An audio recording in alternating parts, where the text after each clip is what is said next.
vibration, and these words can take you far. I am a 21st century superhuman, and I know that the answers are inside. I'm Cary Ellis, author of 21st Century Superhuman, and we are live on Twitch. I'm here today with Alexander Rasol. How are you, Alexander? I'm doing fine. Ready to roll. Alexander, you and I have known each other a long time, right? Probably since 2015 or something like that, 6 years? Something like that around there, yeah. Or many lifetimes. Been a while. Many lifetimes, right?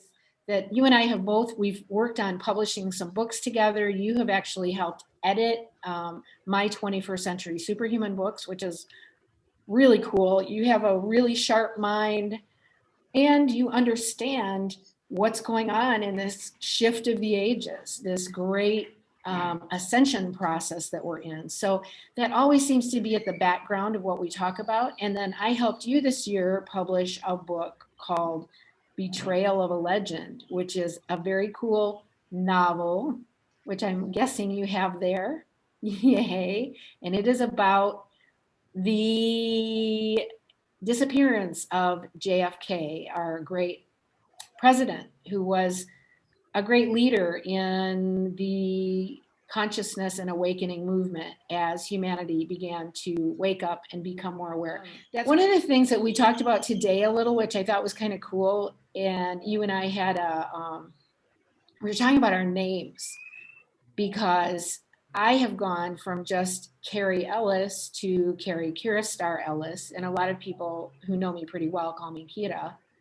And you have gone through several name changes, but Alexander Rasol, Alexander Rasol.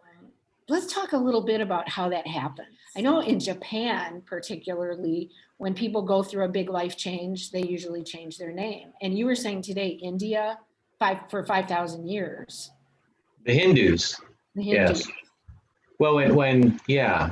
And, for me, it's a little bit of a different story, but for, the Hindus, when they renounce the material world and become sadhus, become renunciants, and put on the saffron robes and go live, on the streets, so to speak, they usually take on a spiritual name.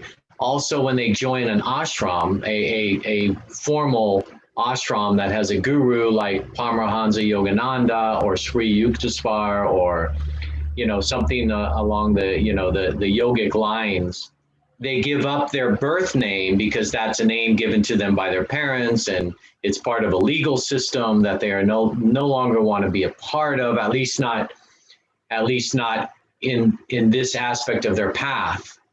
So they choose another name like Sananda, Ananda. It's usually with that Ananda, like Paramahansa Yogananda, which he wasn't born with, and Babaji, Sai Baba. So these are names that they choose to reflect their higher self, their new spiritual self, their soul self, along those lines. For me, when I moved to Costa Rica, I never liked my birth name that my mother gave me. And so when I came, I chose a new nickname, and it was Alexander.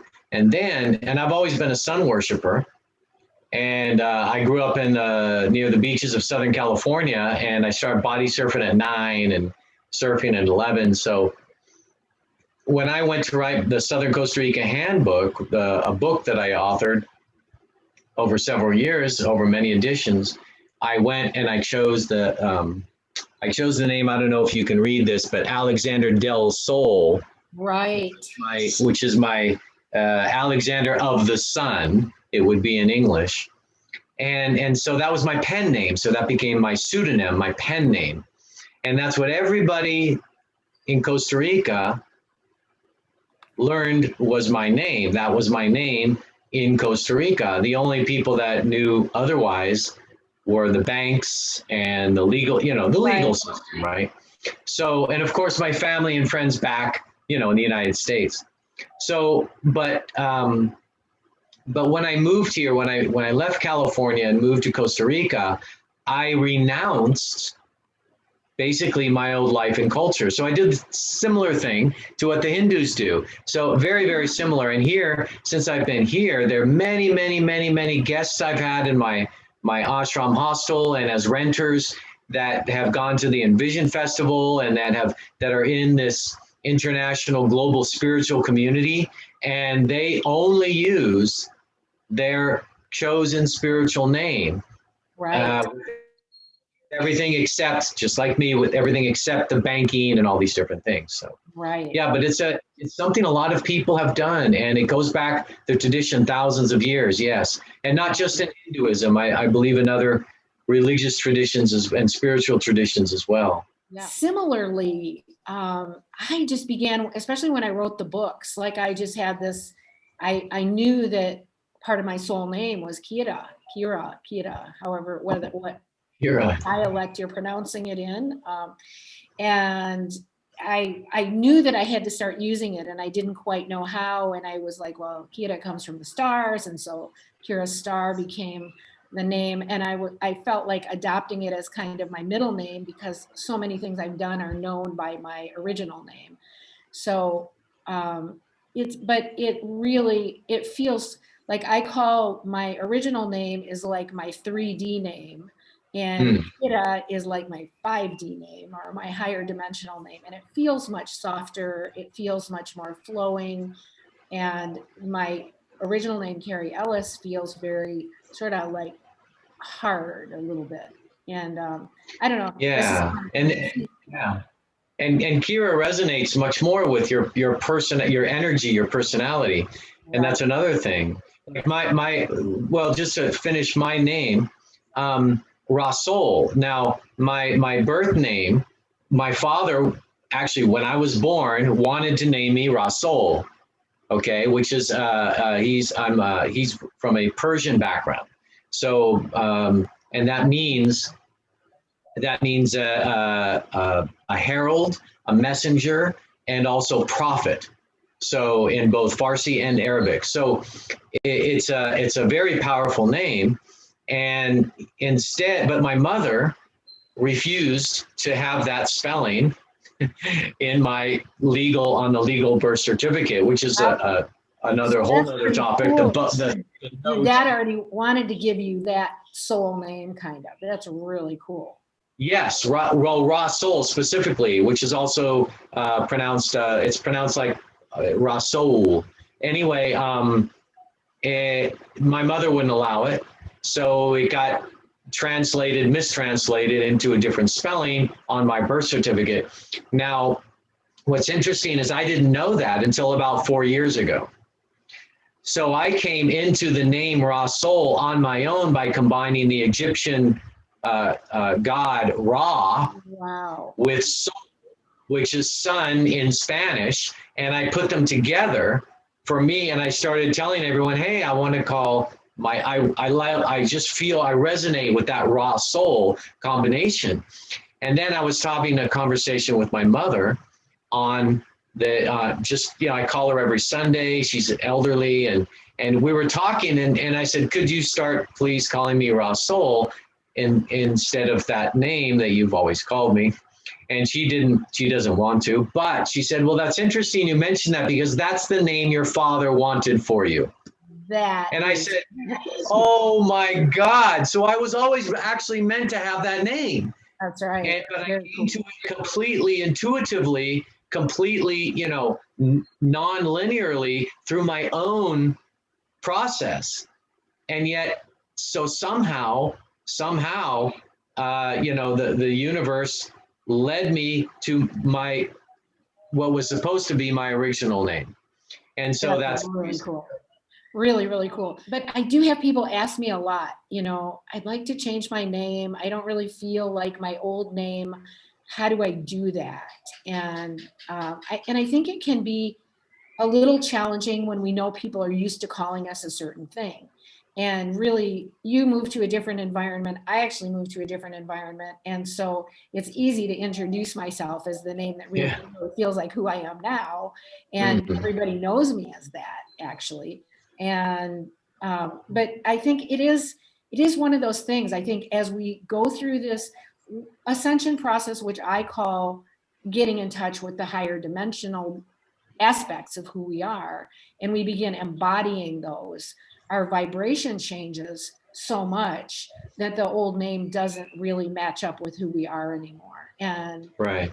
that vibrational shift calls in our new name a lot of times. And so I would encourage people, and share with us, Alexander, how that was for you. And would you encourage people to go ahead and listen to their new name? And Oh, of course, absolutely. And it doesn't like I haven't changed my name legally yet, but I do plan if that's necessary. I'm thinking of doing that relatively soon. My passport comes up for renewal next year in 2022, so I'm thinking of going back to when I go back to the States before then to actually change it.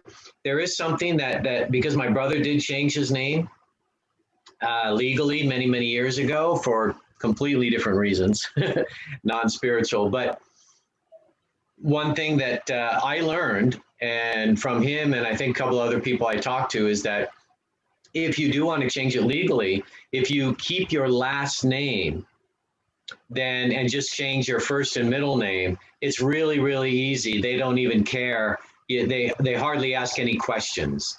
It's only if you change your last name, then also that they get a little suspicious about why you'd want to do that. But if you keep your last name and just change your first, and if you have a middle name, then first and middle name, then they're just like, oh, okay, not a problem.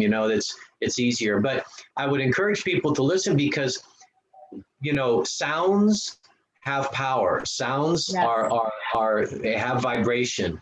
And so if you don't vibrate and resonate with your given name, that you had no choice in the matter. Supposedly, we have no choice when we're born in what we're named. So, although I do agree that we probably do from the soul perspective, right? Absolutely.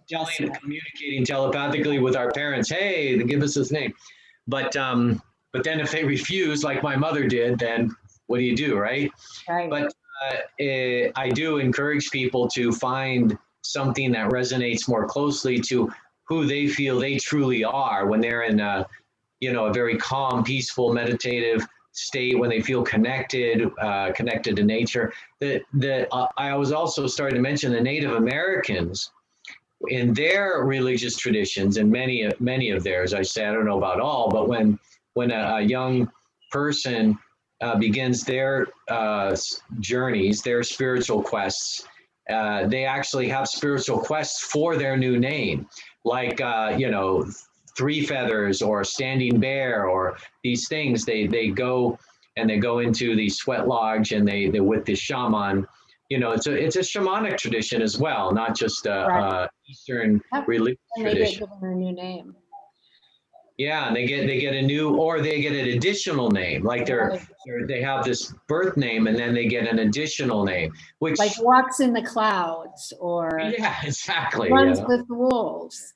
Well, that's a big question, because as you know, Kira, that we have all of us on that have consciously chosen and been very vocal and public about our spiritual path, that we have broken with many of our family and friends, and we lost. I mean, I've been at when I came to Costa Rica, my family just cut me off. I mean, it was over basically. As that it came back, but took a long time. So this is something all of us that have been down that path for a long time have all experienced: losing our friends, losing our old friends, losing our family members, losing our former business associates who call themselves friends. And this is what happens. It's just what happens. And changing your name is very challenging for those who have kept you in this box, right? Right. Of being a certain way and having a certain name and having a certain personality. And when you break out of that box, or when you try to break out of that box, they try to always pull you back in, because it makes them feel insecure. Because it's like, oh, the person I've always known and counted on as being, like this is now changing. And I don't know if I can handle that change in them, if I'll be able to change with them, or so they get scared. Right. So fear kicks in. But they don't admit that. So they turn into, shaming and guilt tripping, or just calling you crazy or whatever, just because they're scared of losing you, of losing the person they know as a friend. So this is, and they're 3D people. They're not ready, or they're not strong enough to make the changes along with you. So, and then you have to ask yourself, okay, is it worth my personal ascension and self-evolution and self-empowerment and my own personal joy and well-being and resonance and happiness for me to just go ahead and change my name and change my personality and start to grow and evolve myself into a new being, into a new person, a better person, right? A stronger and more joyful person. And I'm given that I may lose some of the people in my life. Right. And to me, it was a no-brainer. I was just like, I've never had a lot of friends, any good, real friends. But there's a difference between having, social friends and having real friends. That right. Your real friends will never let you go. They'll stay with you. Your real friends will always stick with you, right? Yes. And you know what? We just encourage everyone, listen to your heart, listen to your spirit, listen to the truth that's bubbling up inside of you, because that is where your true path is. That is where you'll find doors opening. That's where you'll find the light shining. That's where you'll find the greatest joy and peace in this life.